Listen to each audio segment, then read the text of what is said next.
Good morning, Tigers. We know. We've been gone for a long time due to some inconvenient technical issues, but we're tired of being away and we're back starting this week. But we'll be gone next week. But so will you.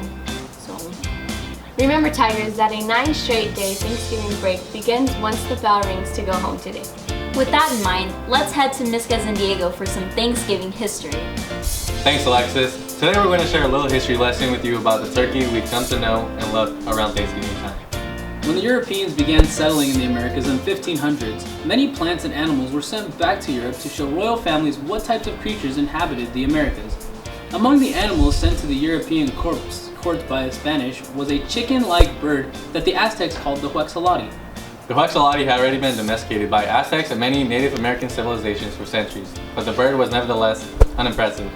It was a skinny bird with enough meat for a single family to eat a couple servings from. It became a novel food for European royalty, but was not a significant source of meat, nor was it ever popular. It wasn't until sometime in the early 1500s that the Spanish eventually traded the birds they brought from the Americas with goods from the Ottoman Turks. The Turks were masters at animal husbandry and fed the huexolati a complex diet of grains to fatten them up.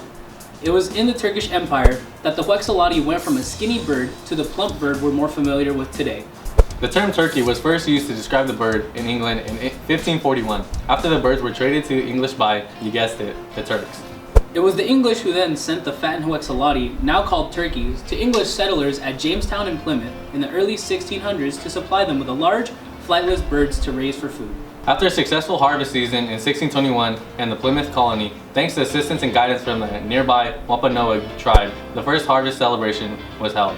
But it wasn't until much later that the turkey became the staple food of the autumn harvest celebration we know today as Thanksgiving. And Tigers, for your final Thanksgiving turkey fact, Jeffrey Epstein did not